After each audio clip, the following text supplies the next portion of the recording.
Good morning. Today I'd like to talk about two potential paths forward to address the number one challenge facing families today, inflation. This will not be my only speech on inflation, I'm sure, but when we look at the economy today, it's clear we've made enormous strides. And our plans and our policies have produced the strongest job creation economy in modern times. In addition, 8.3 million jobs in my first 15 months in office at a record. Unemployment rates were down to 3.6%, the fastest decline in unemployment to start a presidential term ever recorded. And in addition, Americans have applied to start 5.4 million new small businesses last year, 20% more than any other year on record. And I see, and as I see it, everything across the country is, as I go across the country, our economy has gone from being on the mend to on the move. But for every worker I met who's gained a little bit of breathing room to seek out a better paying job, for every entrepreneur who's gained the confidence to pursue their small business dreams, I know the families all across America are hurting because of inflation. I understand what it feels like. I come from a family where when the price of gas or food went up, we felt it. It was a discussion at the kitchen table. I want every American to know that I'm taking inflation very seriously, and it's my top domestic priority. And I'm here today to talk about solutions, and there's going to be more we're going to have to talk about as well. But first, I want us to be crystal clear about the problem. There are two leading causes of inflation we're seeing today. The first cause of inflation is a once-in-a-century pandemic. Not only did it shut down our global economy, it threw the supply chains and demand completely out of whack, especially in countries where more effective recovery responses weren't available, especially in those sectors that rely on semiconductors. These supply challenges have been further hampered by the onset of Delta and Omicron viruses. And you've all seen it, you've all felt it. And this year we have a second cause, Mr. Putin's war in Ukraine. We saw in March that 60% of inflation that month was due to price increases at the pump for gasoline. Putin's war has raised food prices as well, because Ukraine and Russia, two of the world's major bread baskets for wheat and corn, are essentially completely stalled. Ukraine has 20 million tons of grain in storage in silos right now. They're trying to figure out how to get out of the country to market, which would reduce prices around the world. Normally we'd have already begun to export them into the market, but it hasn't because of Putin's invasion. So we're working with our European partners to get this food out into the world so that it could help bring down prices. But it's difficult because, again, of Putin and the Russian invasion of Ukraine. And those two major contributors to inflation are both global in nature. That's why we're seeing historic inflation in countries all over the world. But here's the good news. Because of the actions we've taken, America's in the stronger position to meet this challenge than just about any other country in the world. Some of the roots of the inflation are outside of our control, to state the obvious. But there are things we can do and we can address and we need to do. That starts with the Federal Reserve, which plays a primary role in fighting inflation in our country. I put forward highly qualified nominees to lead that institution, and I strongly urge the Senate to confirm them without delay. The Fed has dual responsibilities. First is achieving maximum employment, and second is stable prices. And while I'll never interfere with the Fed's judgments and decisions or tell them what they have to do, they're independent. I believe that inflation is our top economic challenge right now, and I think they do too. We've built a strong economy with a strong job market. And I agree with what Chairman Powell said last week, that the number one threat is the strength, and that strength that we built is inflation. So the Fed should do its job, and it will do its job, I'm convinced, with that in mind. Now, as I said when I came to what Congress and the President can do to fight inflation, Americans have two potential paths forward. The first is my plan, a Democratic plan. Plan put forward by congressional Republicans is a second alternative. Here's how each of us would tackle inflation. My plan is to lower everyday costs for hardworking Americans, and lower the deficit by asking large corporations and the wealthiest Americans to not engage in price gouging and to pay their fair share in taxes. The Republican plan is to increase taxes on the middle-class families, let billionaires and large companies off the hook as they raise prices and reap profits at record amounts. And it's really that simple. But let me explain why this choice is so important. Let me start with the Putin price hike, high gas prices, and energy prices. My plan is already in motion. I led the world and other countries to join with us to coordinate the largest release of oil from our stockpiles of all the countries in history, 240 million barrels to boost global supply. Here at home, U.S. oil and gas production is approaching record levels. In fact, we produced more oil domestically in my first year in office than my predecessor did in his first year. To further drive down prices, my administration is allowing the sale of gasoline using homegrown biofuels this summer, which wasn't allowed before.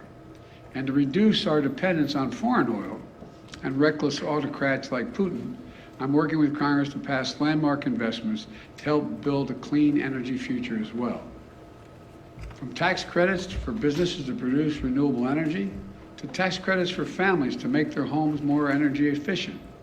I met with nearly a dozen CEOs of America's largest utility companies. And they, to a person, told me that, and including Southern Company, American Electric Power, and 10 others. They confirmed that if we pass the investments I'm talking about, we'll immediately lower families' utility bills by as much as $500 a year, according to their one estimate. That's by they're going to make their homes more secure in terms of heat not getting out and air conditioning not escaping because they have good insulation. Now, what's the congressional Republican plan with respect to energy? First of all, their plan is to give oil companies a free pass. For example, right now oil companies are sitting on 9,000 unused leases, oil leases, which are the property of the federal government, on the property of the federal government. Under my plan, they would have to pay taxes, and if they don't use those leases to produce more oil, they just can't sit on it. Unlike under the Republican plan, they'd be allowed to continue to sit on this land without producing while shipping record profits back to their investors. The fact is, the average cost of a barrel of oil has been steady for weeks. So why do gas prices keep going up so high? Republicans have offered plenty of blame, but not a single solution to actually bring down the energy prices. You know, we have no plan. They have no plan to bring down energy prices today. No plan to get us to a cleaner, energy independent future tomorrow. So in the future, American families are no longer subject to the whims of dictators halfway around the world. The next thing is let's compare our plans when it comes to lowering everyday cost. My plan is to make concrete, common sense steps to bring down the biggest expenses that families are facing. Let's take drug prices. My plan will let Medicare negotiate prices for prescription drugs, like they do with the Department of with the military as it relates to what the administration is able to negotiate for prices for military. The cap, and I also call for a cap on the price of insulin, which 200,000 American children rely on because they have type 2 diabetes at $35 a month. Costs $10 to make the insulin. They make a significant profit instead of the average price of about $640 a month. Think of the difference it will make in millions of American families, like the family I met with in Virginia, about 3 weeks ago, struggling every day, every single month to afford their son's insulin. And on this and other issues, I've laid out specific proposals to Congress to bring down the cost of the everyday cost many American families face. And that's in addition to the work my administration has already done to lower prices. Another reason why prices are up for products people need relates to whether or not the manufacturer has access to all the materials they need to build a product. Think of the materials you need to build a house. If you can't get the materials from the ship to shore, from the shore to the home, the prices are going to go up. That's why we brought labor and industry together on the West Coast to improve operations at the ports, to speed up the transfer of products from abroad to shore, from shore to the location where they're going to be used, so that those products can move more quickly and cheaply. We haven't had enough truckers, for example, to deliver the lumber or other goods. That's why we are executing a plan to get more truckers on the job. It reduces the time it takes to move the goods quickly. Another problem we face is in some industries, there isn't enough competition. And I've often said that capitalism without competition isn't capitalism, it's exploitation. So we're promoting competition for everything from internet services to meat processing. We basically have 4 meat processors in the whole country. They process the meat that goes into the hamburgers you buy. So they set the price. When there's no competition, they can set the price higher and higher. So we're helping smaller companies get into the game to compete and help bring down the overall prices. The bottom line is easing these bottlenecks and making our supply chains more secure is a major focus of my economic strategy. So things move more quickly. Prices go down, not up. You know, some parts of my plan I've been able to get done on my own. I mean, just without congressional approval. Some parts are being held up by Congress. But all of my plan is focused on lowering costs for the average family in America, to give them just a little bit of breathing room. Now, what's the congressional Republican plan? They don't want to solve inflation by lowering your costs. They want to solve it by raising your taxes and lowering your income. I happen to think it's a good thing when American families have a little more money in their pockets at the end of the month. But the Republicans in Congress don't seem to think so. Their plan has actually made working families, it's going to make working families poorer. You don't have to take my word for it. It's in writing. They've made their intentions perfectly clear. Senator Rick Scott, Wisconsin, a member of the Senate Republican leadership, laid it all out in a plan. It's the ultra-MAGA agenda. Their plan is to raise taxes on 75 million American families, over 95% of whom make less than $100,000 a year total income. The average tax increase would be about $1,500 per family. They've got it backwards in my view. I proposed a minimum tax for billionaires. In recent years, the average billionaire has paid about 8% in federal taxes.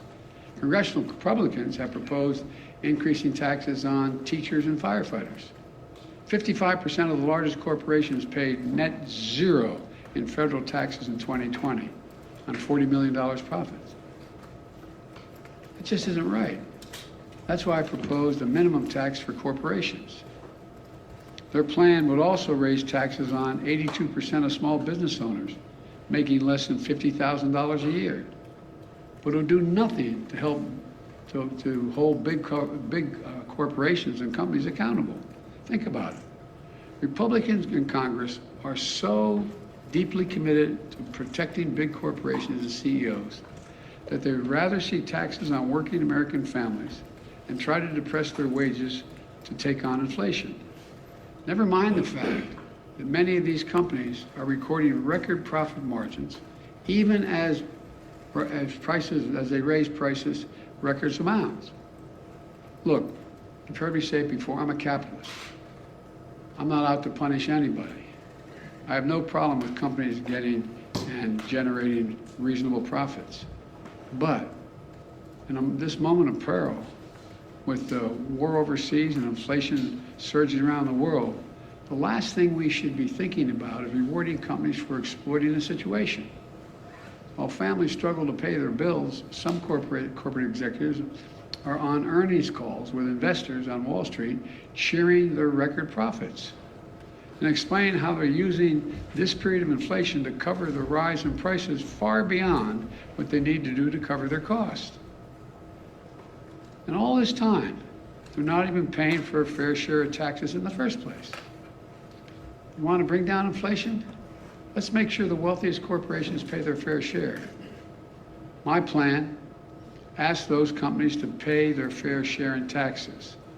Congressional Republican plan, let them off scot-free. And if you weren't extreme enough in the Congressional Republican agenda, they put it in writing. It also calls on Congress to put Social Security, Medicare, and Medicaid on the chopping block every 5 years. Now, if I hadn't seen it in writing, I think somebody's making this up. Their proposal is every 5 years, all those programs would cease unless they're re-voted. That the Congress comes along and says, yeah, we want to keep these plans, affirmatively voting for them. Well, imagine the changes that are going to take place then, man. Imagine all the bargaining that's going to take place. You Democrats want to maintain Social Security, you got to give up such and such. Look, I want to give Medicare the power to negotiate drug prices and make it stronger and lower your cost. Republicans kind of want to make, and Congress want to make Medicare's very existence up for vote over and over again, along with Social Security and Medicaid. Really, ask yourself, how well are we going to sleep at night knowing that every 5 years, MAGA Republicans, if they're still the Republican, this, as I said, this is not your father's Republican Party, if we're going to have to vote on whether you will have Social Security, Medicare, Medicaid, and what amounts you'll have in each of those programs. You know what they're likely to do? Use them as hostages every 5 years to get their way on other things. Think about it. Give us another tax cut for billionaires or Social Security gets it. Stop investing in clean energy, or we're gonna kiss your Medicare goodbye. It's outrageous. It's outrageous. I can't believe that the majority of Republicans buy on to Scott's plan, but that's a plan in writing, and he's in the leadership.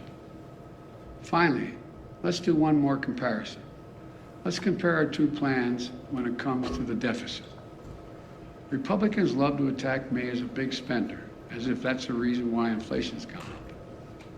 Let's compare the facts. Under my predecessor, the deficit exploded, rising every single year of the Republicans. Under my plan, we're on track to cut the federal deficit by $1.5 trillion this year. Let me say it again, $1.5 trillion by the end of this fiscal year. The biggest one-year decline in all of history for America. That's in addition to last year, we cut the budget $350 billion. The deficit, not the budget, the deficit, $350 billion. My Treasury Department is planning to pay down the national debt this quarter, which never happened under my predecessor. Not once, not once. Because unlike my predecessor, the deficit's gone down both years I've been here. That is not an abstraction. It matters. It matters to families because reducing the deficit is one of the main ways we can ease inflationary pressures.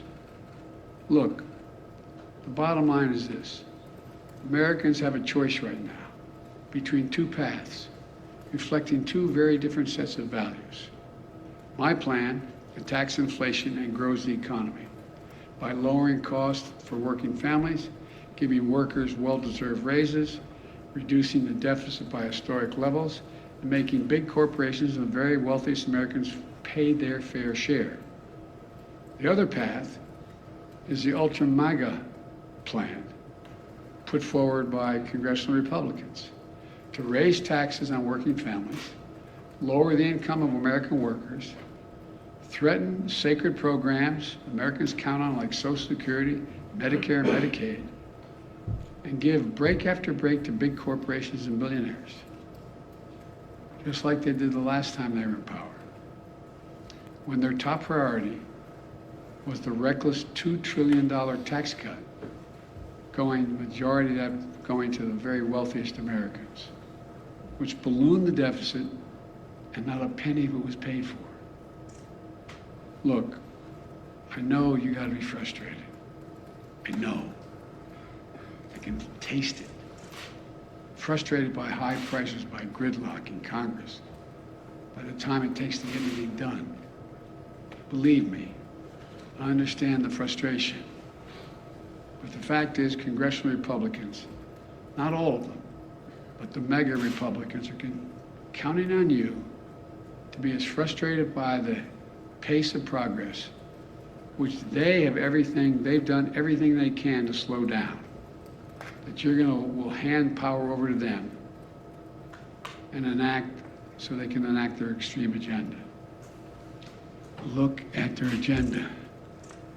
We'll put up on a webpage somewhere, I think I can do this, the Scott Plan. It's in writing. We need a government focused on what families actually need. That's why I urge all Americans to think about the path I've laid forward. We're gonna have to do more beyond what I laid forward. But then think about the Republicans in Congress are actually proposing.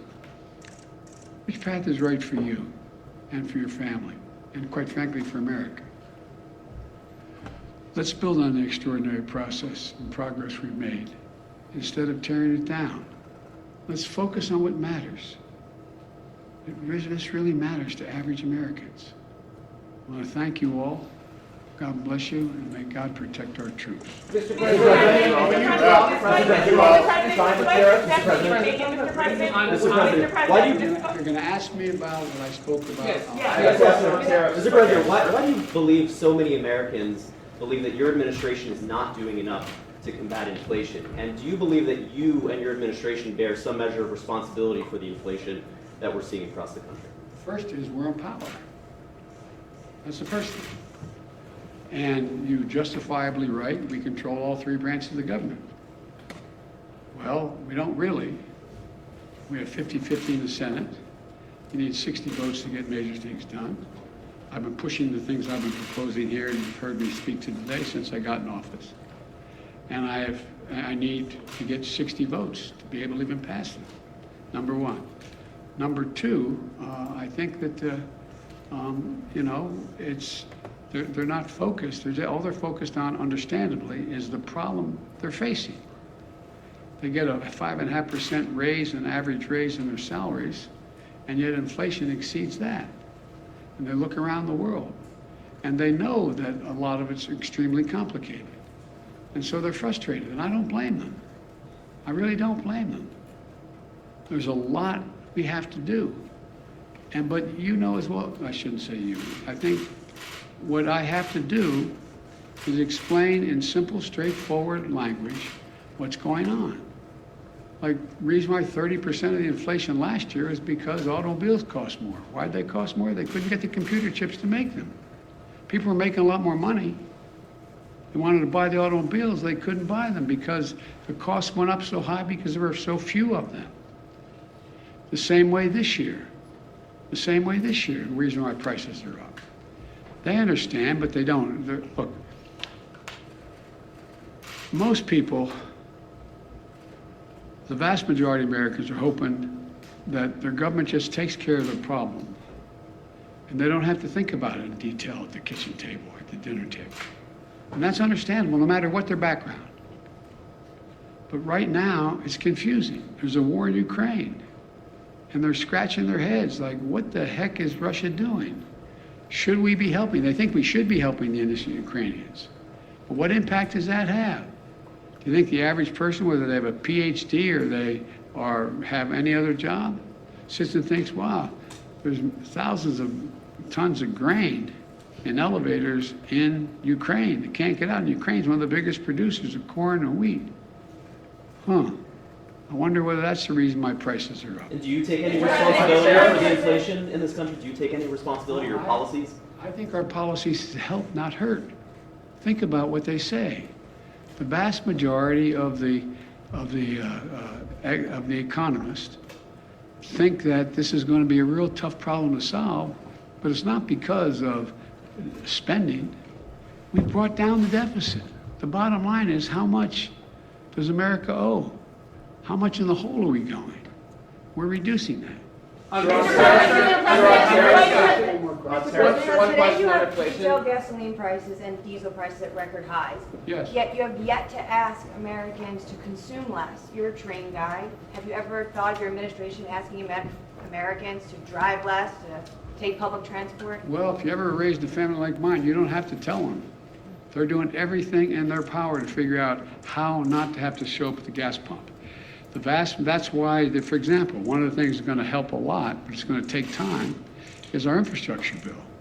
The truth is, they don't have that many options in terms of transportation around the country right now.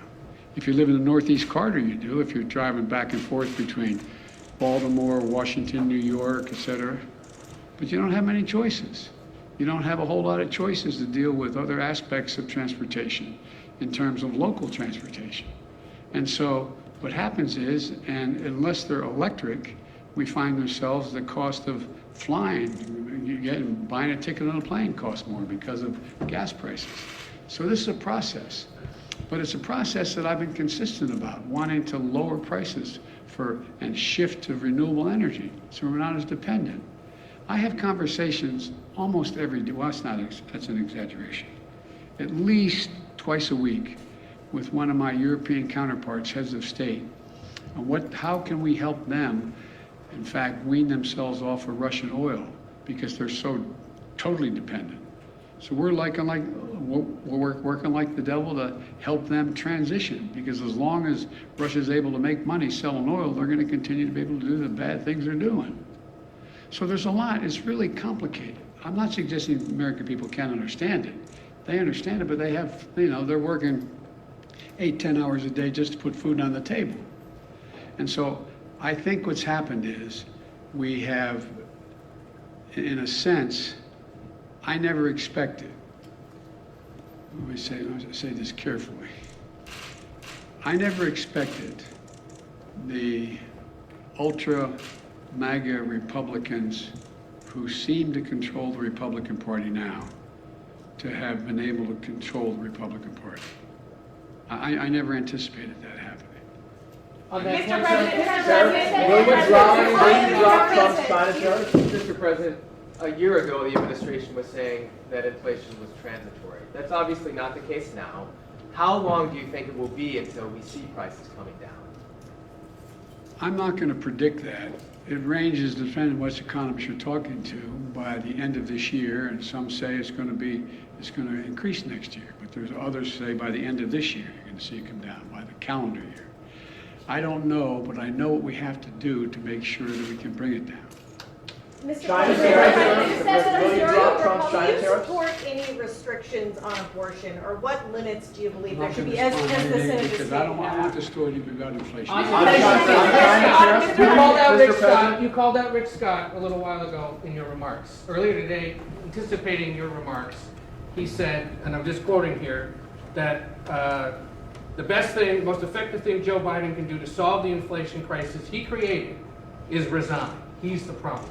Resign. The senator That's added a good idea. later. The senator added later, Joe Biden is unwell. He's unfit for office. He's incoherent, incapacitated, and confused. These are his words.